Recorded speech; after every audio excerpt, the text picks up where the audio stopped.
کیا تم ایک ایک ٹیلے پر بطور کھیل نشان لگا رہے ہو؟ مطلب یہ کہ یہ لوگ پہاڑوں کی چوٹیوں پر محل تعمیر کرتے تھے۔ جب ان سے کہا جاتا کہ تم رہتے تو زمین پر ہو اور گھر پہاڑوں پر بناتے ہو، اس کی کیا وجہ ہے؟ اور تم اتنے مضبوط محل تعمیر کر رہے ہو، گویا ہمیشہ یہیں رہو گے۔ وہ لوگ دراصل ٹیلوں، گھاٹیوں، دروں اور پہاڑوں پر عمارات تعمیر کرتے تھے، اور ان کا مقصد ان میں رہنا نہیں تھا، بلکہ صرف کھیل کود کے لیے ایسا کرتے تھے۔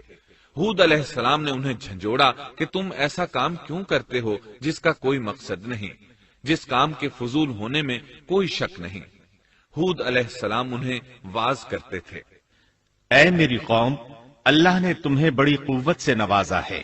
تمہاری طاقت کا عالم یہ ہے کہ جب تم کسی پر ہاتھ ڈالتے ہو تو ظلم کرتے ہو، کوئی شخص تمہارے سامنے آنا گوارا نہیں کرتا، لہذا اللہ سے ڈرو اور میری پیروی کرو۔ اس سے ڈرو جس نے ان چیزوں سے تمہاری مدد کی۔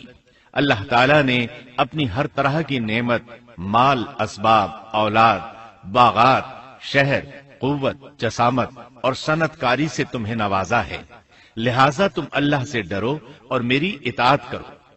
لیکن ان کی قوم نے کوئی اثر نہ لیا، نہ ان پر ایمان لائی، الٹا لگی تکبر کرنے، اللہ کی حمد کی بجائے اس کی ناشکری کرنے لگی۔ اور تکبر کے بارے میں بات یہ ہے کہ جب سے ابلیس نے اس کو اختیار کیا، یہ اس وقت سے آزمائش بن چکا ہے۔ اللہ تعالیٰ سورہ حامیم السجدہ آیت 15 میں فرماتے ہیں، بس قوم عاد نے تو بے وجہ زمین میں سرکشی شروع کر دی اور کہنے لگے کہ ہم سے زوراور کون ہے؟ کیا انہیں یہ نظر نہ آیا کہ جس اللہ نے انہیں پیدا کیا ہے وہ ان سے بہت ہی زیادہ زوراور ہے؟ جب یہ لوگ اپنی سرکشی اور کفر میں حد سے بڑھ گئے، تب اللہ تعالیٰ نے ہود علیہ السلام کو ان کی طرف بھیجا۔ انہوں نے انہیں اللہ کی طرف بلایا اور کہا، اے میری قوم، اللہ کی عبادت کرو، اس کے سوا تمہارا کوئی معبود نہیں۔ کیا تم ڈرتے نہیں؟ قوم کے کافر سردار کہنے لگے، ہم تو دیکھتے ہیں کہ تو نیری بے وقوفی میں ہے، ہمارے خیال میں تو جھوٹا ہے۔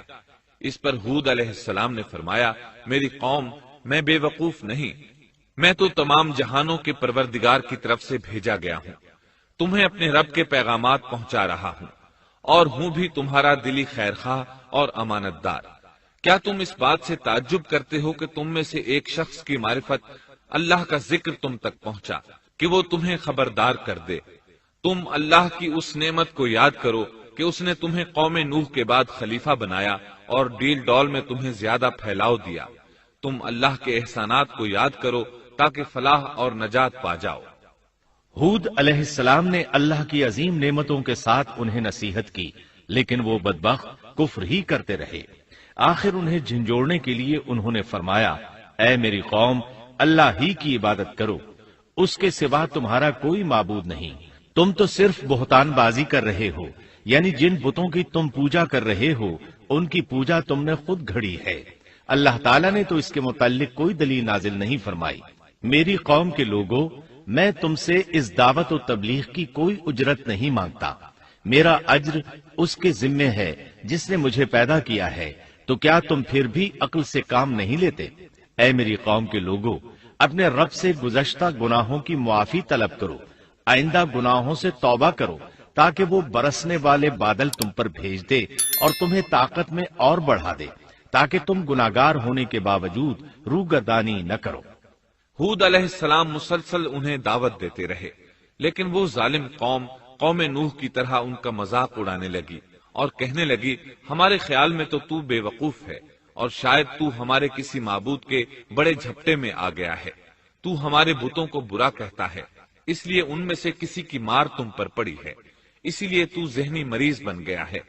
وہ ظالم لوگ چونکہ آخرت پر ایمان نہیں رکھتے تھے اور دنیا میں خوشحالی کی زندگی بسر کر رہے تھے اور تھے بھی اپنی قوم کے سردار، اس لیے اپنے ماتحتوں سے کہنے لگے، یہ تو تم جیسا ہی انسان ہے، وہی کچھ کھاتا ہے جو تم کھاتے ہو اور پیتا بھی وہی کچھ ہے جو تم پیتے ہو۔ اب اگر تم نے اپنے جیسے انسان کی اطاعت قبول کر لی تو سخت خسارے میں رہو گے۔ کیا یہ تمہیں اس بات سے دھمکاتا ہے کہ جب تم مر کر خاک اور ہڈیاں بن جاؤ گے تو پھر زندہ کیے جاؤ گے؟ ہرگز نہیں، یہ بات امکان سے باہر ہے جس کا وعدہ تم سے کیا جاتا ہے۔ یہ زندگی تو صرف دنیا کی ہے، ہم مرتے جیتے رہتے ہیں، ہم پھر نہیں اٹھائے جائیں گے۔ یہ تو وہ شخص ہے جس نے اللہ پر جھوٹ باندھا ہے، ہم اس پر یقین کرنے والے نہیں۔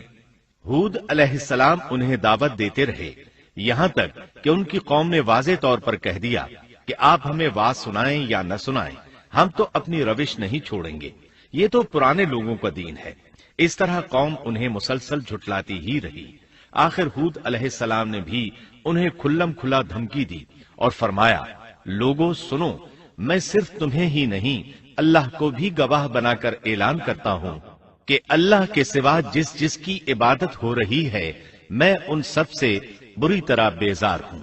اب تم ہی نہیں اپنے ساتھ اوروں کو بھی بلا لو اور اپنے ان سب جھوٹے معبودوں کو بھی بلا لو، اور تم سے جو ہو سکے مجھے نقصان پہنچا دو، مجھے کوئی مہلت نہ دو، نہ مجھ پر ترس کھاؤ۔ یہ فرمانے کے بعد انہوں نے اللہ سے دعا کی، اے پروردگار، ان کے جھٹلانے پر تو میری مدد فرما۔ اللہ کی طرف سے آپ کو جواب ملا، یہ تو بہت ہی جلد اپنے کیے پر پچھتانے لگیں گے۔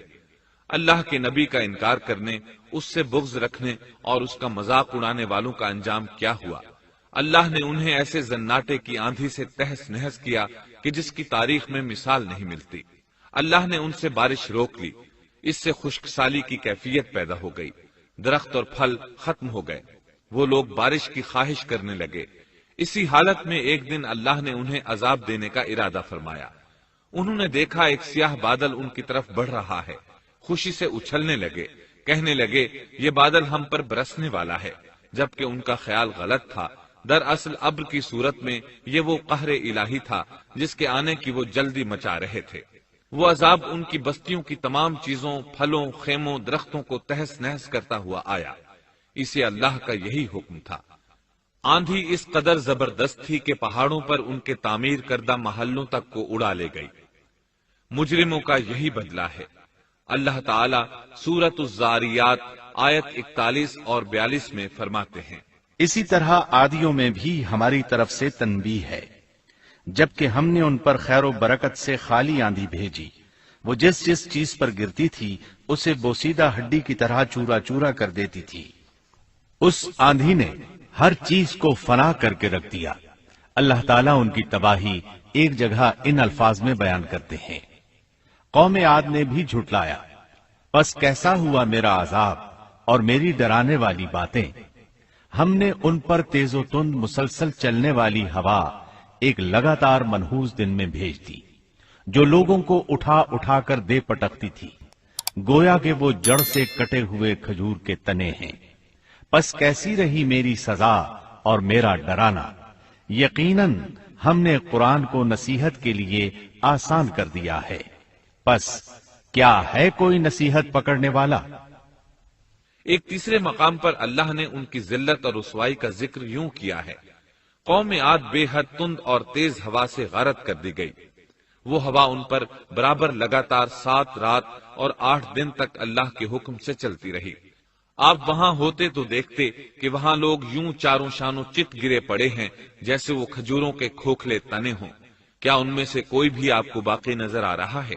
ہود علیہ السلام کو اللہ تعالیٰ نے اپنی رحمت سے نجات دی، باقی تمام جگہوں پر تباہی تھی، لیکن جس جگہ ہود علیہ السلام اور ان کے ساتھی تھے اس طرف یہ ہوا پھٹکی بھی نہیں۔ کہا جاتا ہے کہ ایک باڑ تھی جس میں ہود علیہ السلام، حیوانات، چوپائے اور ان پر ایمان لانے والے تھے، اور آندھی نے ہر چیز کو فنا کر ڈالا۔ اللہ تعالیٰ سورہ آراف آیت 72 میں فرماتے ہیں، غرض ہم نے انہیں اور ان کے ساتھیوں کو اپنی رحمت سے بچا لیا اور ان لوگوں کی جڑ کاٹ دی جنہوں نے ہماری آیتوں کو جھٹلایا تھا اور وہ ایمان لانے والے نہ تھے۔ اسی طرح سورہ ہود میں اللہ فرماتے ہیں، جب ہمارا حکم آ پہنچا تو ہم نے ہود کو اور ان کے ساتھیوں کو اپنی خاص رحمت سے نجات دی، ہم نے ان سب کو سخت عذاب سے صاف بچا لیا۔ یہ تھے قوم عاد کے لوگ جنہوں نے اپنے رب کی آیتوں کا انکار کیا اور اس کے رسولوں کی نافرمانی کی، اور ہر ایک سرکش نافرمان کے حکم کو مانا۔ دنیا میں بھی ان پر لعنت لگا دی گئی اور قیامت کے دن بھی۔ دیکھ لو، قوم عاد نے اپنے رب سے کفر کیا، ہود کی قوم عاد پر لعنت ہو۔ اس طرح قوم عاد تباہ ہو گئی۔ ان کے بعد مومنوں نے ان کے باقی بچ جانے والے مکانات پر قبضہ کر لیا اور وہاں رہنے لگے۔ پھر ہود علیہ السلام نے حضرہ موت میں وفات پائی۔